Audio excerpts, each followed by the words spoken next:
안녕하세요. 책으로 승부입니다. 세계 역사 이야기 중세편으로 함께 살펴보겠습니다. 먼저 지도를 보시겠습니다. 네, 지도를 먼저 살펴보시겠습니다. 최초의 러시아인들은요, 이 드네프르강 위쪽에 살았던 루스족들이었어요. 이 루스족들이 흑해를 건너 아래로 내려와서 컨스탄티노플, 그러니까 지금의 이스탄불에 오게 되었습니다. 네, 이번에는 최초의 러시아 사람들에 대해서 살펴볼게요. 컨스탄티노플은요, 비잔틴 제국의 수도였어요. 비잔틴 제국은 옛날 로마 제국의 동쪽 절반을 차지하고 있었잖아요. 그러다 보니까 컨스탄티노플을 차지하는 사람들은 전체 비잔틴 제국을 차지할 수가 있었어요. 그런데 이슬람 교도나 몽골 모두 컨스탄티노플을 차지하지 못했어요. 바로 콘스탄티노플은요, 다른 부족의 공격을 받았는데요. 그 사람들이 바로 루스족이었어요. 루스족은 콘스탄티노플의 북쪽 유럽에 살던 사람들이었어요. 그들은요, 키가 크고 머리는 금발머리고 눈은 파랑색의 눈을 가진 바이킹 모험가들의 후손이었죠. 이때 중부 유럽으로 진출했던 루릭이라는 바이킹 전사가 있어요. 그와 그 부하들이 이곳에 정착해서 작은 왕국을 세웠고 그곳에 살았던 사람들, 그러니까 슬라브족 사람들이 그 바이킹 부족에게 복종을 하게 된 거죠. 이 바이킹의 후손들을 루스족이라고 불렀는데요. 바로 루릭의 이름에서 따온 거라고 해요. 바이킹 사이에서는요, 여자들이 없었어요. 그러다 보니까 바이킹 남자들과 슬라브족 여자들과의 사이에서요, 결혼을 하게 되고 자식을 낳아서 새로운 부족을 만들고 새로운 도시가 세워지고 아주 강력한 집단으로 성장할 수가 있었어요. 바이킹들처럼 굉장히 뛰어난 뱃사람들이었어요.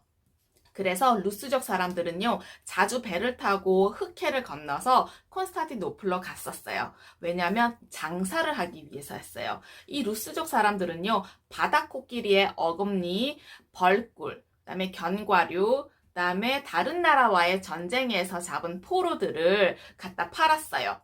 그래서 비단이나 유리, 은 이런 것들로 받고 왔던 거죠. 그들에게서 콘스탄티노플은요, 굉장히 위대한 도시였어요. 그래서 그들은 Great City라고 불렀어요. 루스족의 족장들이요, 힘들어했어요. 왜냐하면 배를 몰고 장사를 하러 가는 것 자체가 너무 힘겨웠거든요. 그 바다는 흑해로 흘러가는 그 강에 수심이 얕았고 급류가 심해서 배를 타고 가기가 좀 불편했나 봐요. 그래서 그 사람들은 이렇게 생각을 했어요. 그냥 콘스탄티노플을 빼앗아 버립시다. 그래서 이 사람들은 칼이나 방패, 창을 챙기고 자신들의 배들을 다 모아서 함대로 만들었어요. 콘스탄티노플을 함락하러 갔죠. 함락시키러 갔는데 그 도시는 작은 반도에 쌓여 있었어요. 그러니까 삼면이 물로 쌓여져 있고 세 개의 두꺼운 성벽이 도시를 지키고 있었죠. 그 다음에 성벽과 바다 사이에는요, 또 18m나 되는 해자가 있었어요. 도시 한쪽에는 높은 탑들이 있어서 궁수들이 바다로 불화살을 쏠 수가 있었고, 다른 한쪽에는 두 개의 탑이 있었는데요. 그 사이에 거대한 쇠사슬을 걸쳐서 적의 배가 도시로 접근하지 못하도록 했던 거죠. 그렇지만 루스족 전사들은요, 쉽게 정복할 수 있다고 생각을 했어요. 바이킹의 후손들이었으니까 가능했나 봐요. 비잔틴 군대는요, 비밀 무기를 준비하고 있었어요. 뭐냐면 바다에 부어놓고 불을 붙이면 활활 타오르는 그 기름을 개발하고 있었던 거예요. 그래서 바닷물에다가 불을 붙이면 엄청난 화염이 수면을 뒤덮었었던 거죠. 그래서 콘스탄티노플을 정복하겠다고 생각했던 다른 부족들은요, 그냥 돌아갈 수밖에 없었다고 합니다. 루스족의 어느 부족은 이 콘스탄티노플과 사이좋게 지내고 싶었어요. 왜냐면 그게 더 유리하다고 판단을 했거든요.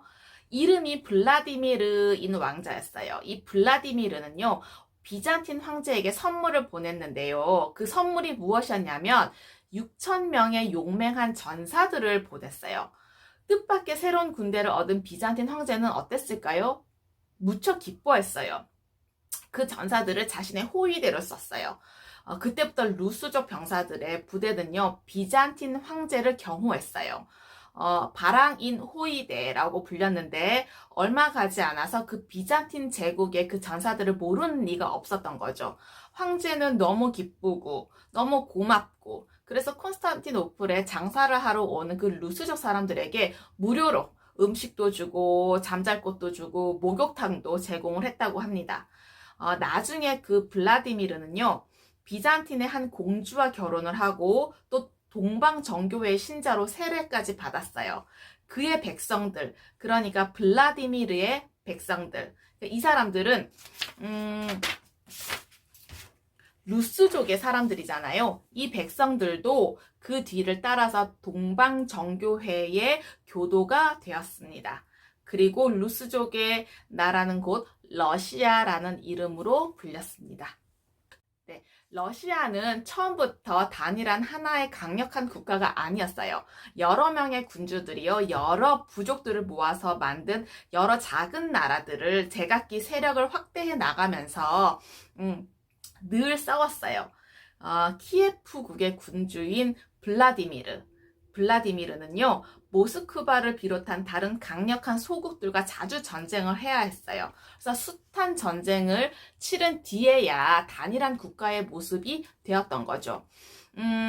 마침내 하나로 통일한 그 군주의 이름이 이반이라는 사람이었어요. 이 사람은요, 바이킹 침략자 루릭의 직계 후손이었는데, 후세 사람들이 러시아를 단일한 국가로 만든 위대한 이반이라고 해서 이반 대제라고 불렀어요. 이 이반 대제에게 그때 당시에 가장 중요했던 첫 번째 과제는 무엇이었냐? 바로 몽골인들을요, 이 모스크바에서 내쫓는 것이었어요. 쿠빌라이 칸이 죽고 나서 몽골 제국이 여러 개의 작은 왕국으로 갈라졌잖아요. 이 여러 개의 작은 왕국 중에 하나가 러시아 땅 일부를 차지하고 있었거든요.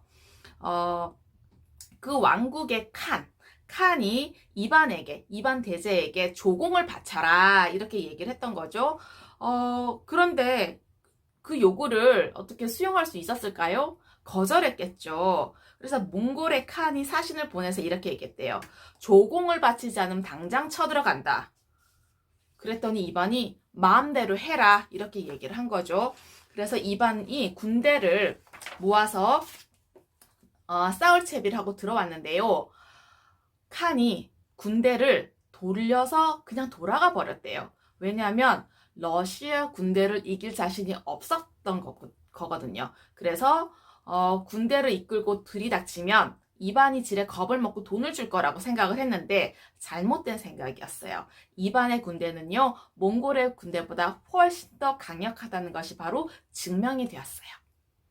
그 다음 과제는 무엇이었냐? 러시아의 여러 소국들을 정복해서 이반에게 충성하도록 만드는 것이었어요.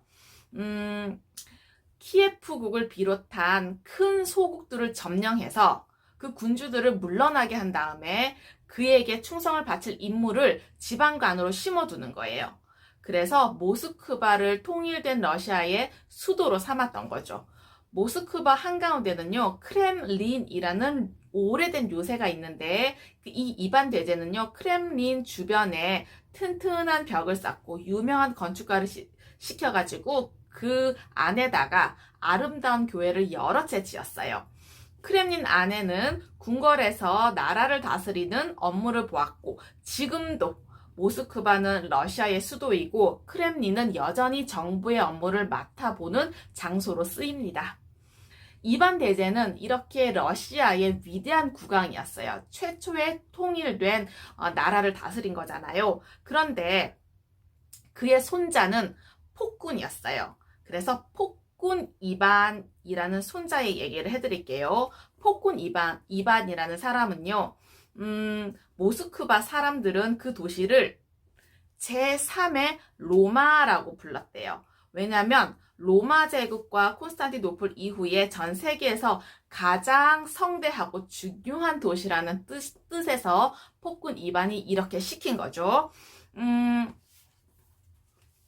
폭군 이반은 자신을 차르라고 불렀어요. 왜냐하면 로마 제국 황제인 카이사르와 같은 의미였던 거죠. 자신이 고대 로마 제국의 황제들만큼 위대하고 강력한 군주임을 과시하려는 뜻이었어요. 그래서 처음에 그는 러시아를 더욱 강한 나라로 만드는데 권력을 사용을 했는데요.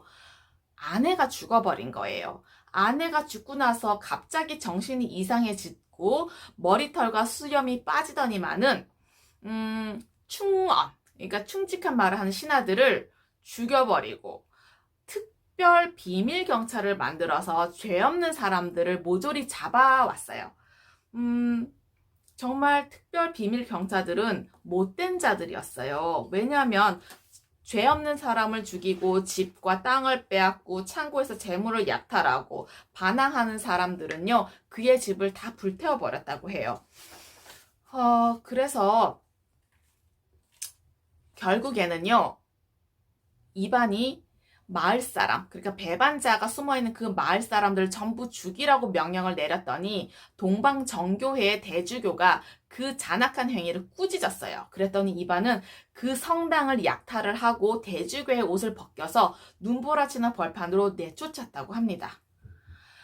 이 이반에게는 어른이 된 아들이 있었는데요. 러시아의 귀족들은 그 아들이 아버지를 대신해서 왕이 되기를 원했어요. 차르가 되기를 원했던 거죠. 그래서 러시아의 장례를 놓고 아들과 말다툼을 하던 중에 그만 아들을 지팡이로 정수리를 내리쳐서 그 자리에서 죽게 한 거예요. 너무 끔찍한 행동을 알아차리고 크렘린의 가장 높은 탑으로 올라가서 뛰어내리려고 했어요. 신하들이 때마침 붙잡아서 뛰어내리지는 않았지만 그날부터 검은 옷을 입고 지냈다고 합니다. 밤이면 흐느끼고 신음하면서 궁궐안을 돌아다녔다고 해요.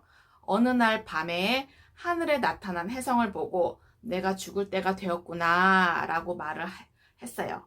그러고 나서 얼마 뒤에 갑자기 쓰러져서 숨을 거두었어요. 이반 대제의 손자인 폭군 이반이 죽자 바이킹 침략자 루릭이 세웠던 그 왕조도 멸망하게 되었습니다. 어떠셨나요? 네, 과거의 지혜와 지식을 통해서 현재와 미래의 삶이 좀 더 풍성하고 의미 있기를 기원합니다. 감사합니다.